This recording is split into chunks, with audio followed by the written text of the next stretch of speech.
दोस्तों नमस्कार। हमारे इस मंच पर आप सभी का स्वागत है। दोस्तों, एक कहावत तो सुनी होगी आपने, हरियाणा की कहावत है वैसे तो ये, कि सिर मुंडवाते ही ओले पड़ गए। इसका अर्थ ये है कि जैसे ही हमने बाल कटवाए और गंजा हो गया व्यक्ति और उसी वक्त ओले पड़ जाएं, ऐसी ही कुछ कहावत हरियाणा की राजनीति में कांग्रेस के साथ हो रही है। करनाल लोकसभा की सबसे हॉट सीट है। पूर्व मुख्यमंत्री मनोहर लाल खट्टर यहां से चुनाव लड़ रहे हैं। भारतीय जनता पार्टी ने उन्हें अपना उम्मीदवार बनाया है। 15-20 दिन महीने की मुशक्कत के बाद कांग्रेस पार्टी ने अपनी करनाल की लोकसभा की टिकट डिक्लेयर की और टिकट दी हरियाणा कांग्रेस यूथ के प्रदेश अध्यक्ष देवांशु बुद्धि राजा को।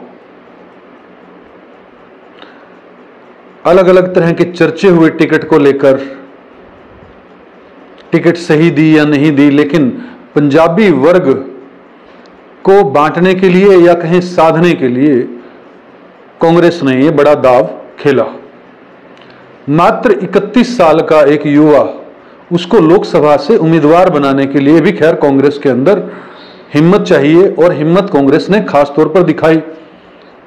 भूपेंद्र सिंह हुड्डा के नजदीकी माने जाते हैं। दीपेंद्र हुड्डा के नजदीकियों में से देवांशु बुद्धि राजा है। लेकिन जैसे ही वीरवार को उनको टिकट मिली और शुक्रवार को उन्हें जो है भगोड़ा घोषित कर दिया गया। ऐसी चर्चाएं चलने लगी कि कोर्ट ने उनको भगोड़ा घोषित कर दिया या कहीं किया हुआ है। पंचकुला कोर्ट की बात करें हम तो पंचकुला कोर्ट से पुलिस की रिपोर्ट के आधार पर देवांशु बुद्धि राजा को भगोड़ा घोषित किया हुआ है। अब कितनी कमाल की बात है यार कि बड़ी मुश्किलों से कांग्रेस कैंडिडेट फाइनल करती है। मुख्यमंत्री के अगेंस्ट में, पूर्व मुख्यमंत्री मनोहर लाल खट्टर के अगेंस्ट में एक कैंडिडेट को उतारना बड़ा मुश्किल था।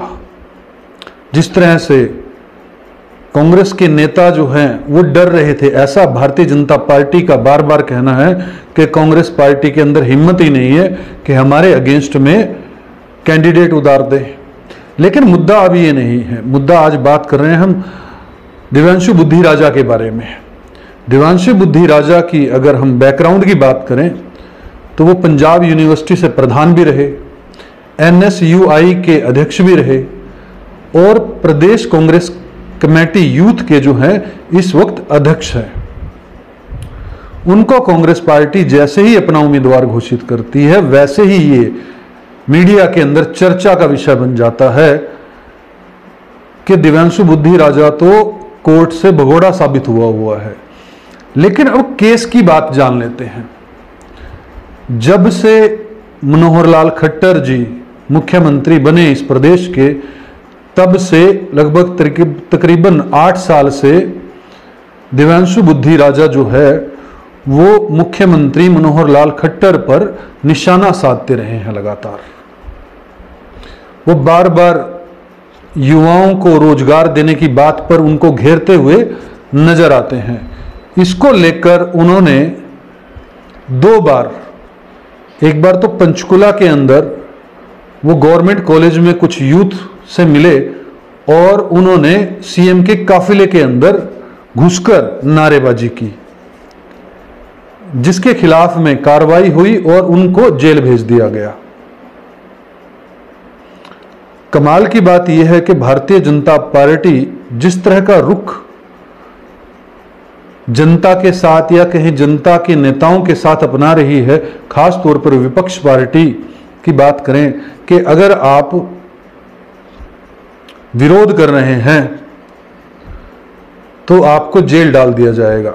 मतलब अगर हम 50-100 लोग इस देश के इकट्ठे होकर मुख्यमंत्री या प्रधानमंत्री के काफिल के आगे काला झंडे दिखा दें या नारेबाजी करें तो फिर हमें जेल जाने के लिए तैयार रहना चाहिए। तो उस मामले के अंदर जो है उनको जेल में भेज दिया गया। फिर 2018 के अंदर उन्होंने पूरे पंचकुला के अंदर बेरोजगारी को लेकर पोस्टर लगा दिए। इस पर उनके खिलाफ जो है 174A के तहत जो है वो मुकदमा दर्ज कर लिया गया। मतलब संपत्ति को नुकसान पहुंचाने का मुकदमा उन पर दर्ज किया गया।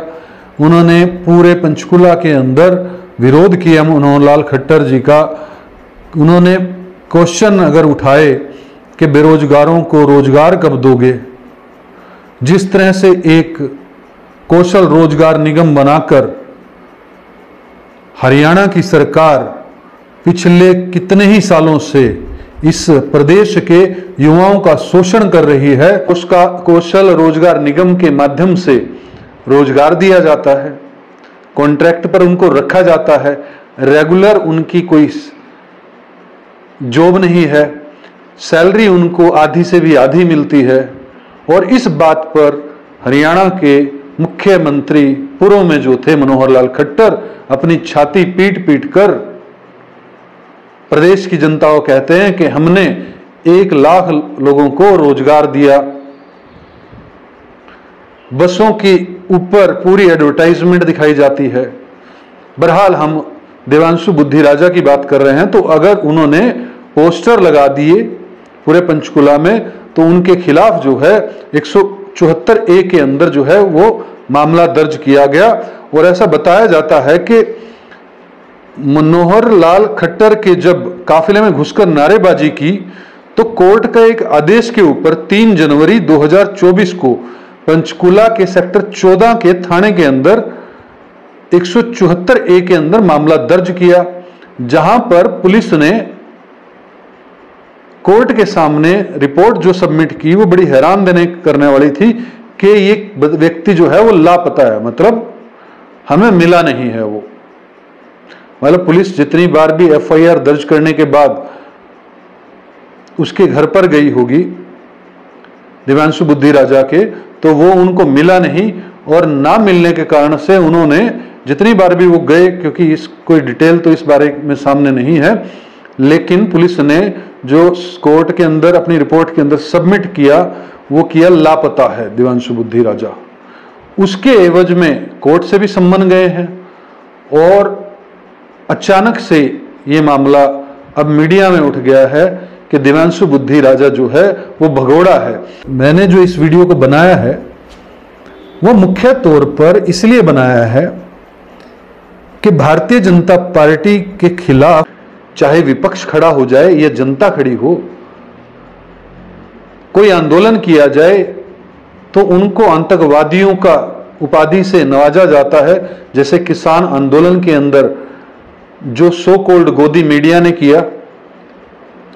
अगर आप सरकार के खिलाफ आवाज उठाएंगे तो ये एक ट्रेंड सा चल गया है। कांग्रेस के टाइम में भी लाठियां भांजी जाती थी कर्मचारियों के ऊपर, बहुत बार हमने आंदोलन देखे हैं। पिछले 30-35 सालों से मैं भी राजनीति पर निगाह रखता हूं, लेकिन जिस तरह से पिछले 10 सालों के अंदर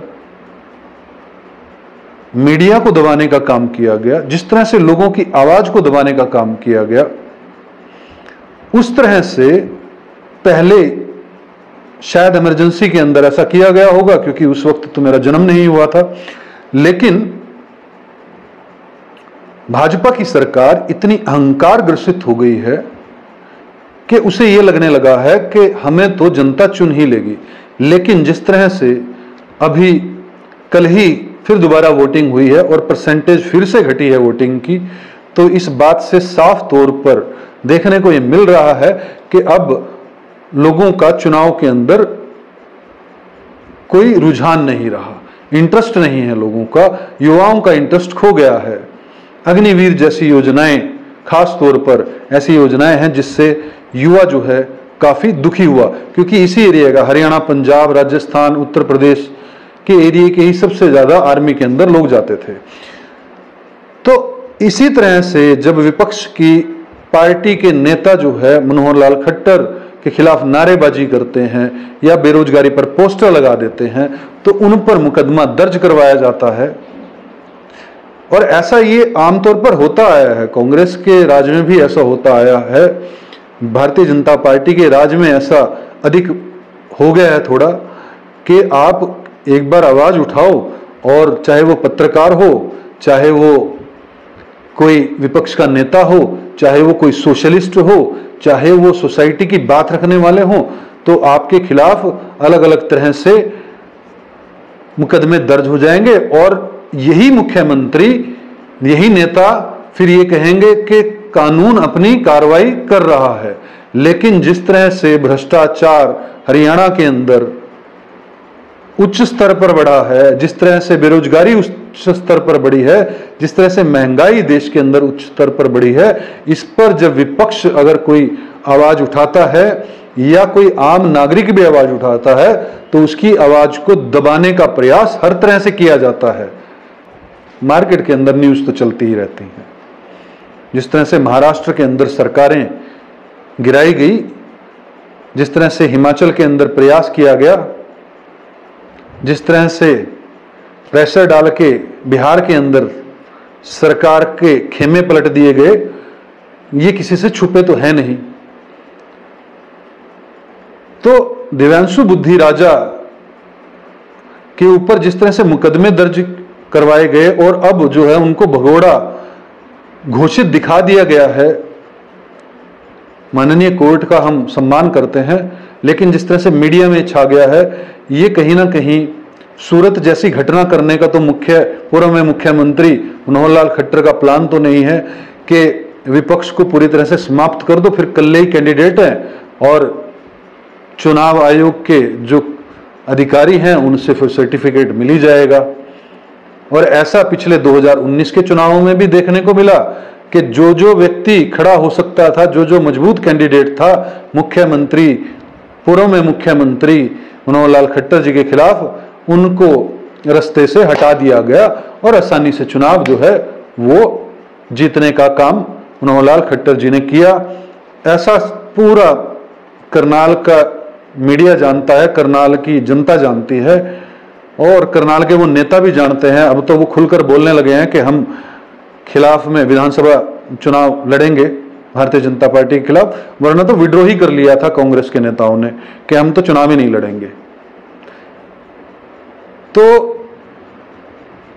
दोस्तों, मैंने सिर्फ ये स्टोरी जो है वो पूर्व मुख्यमंत्री मनोहर लाल खट्टर के अगेंस्ट में जो कैंडिडेट दिव्यांशु बुद्धि राजा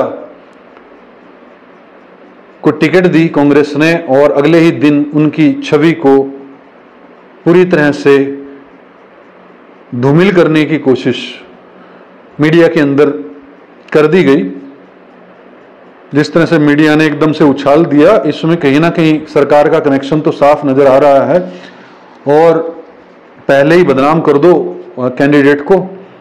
लेकिन ये तो कानूनी प्रक्रिया है, जैसा भी होगा। अभी दिव्यांशु बुद्धि राजा जो है वो हाई कोर्ट के अंदर गए हैं कोई एडवोकेट अपने प्रताप सिंह के माध्यम से, और उन्होंने इस केस को खारिज करने की मांग की है।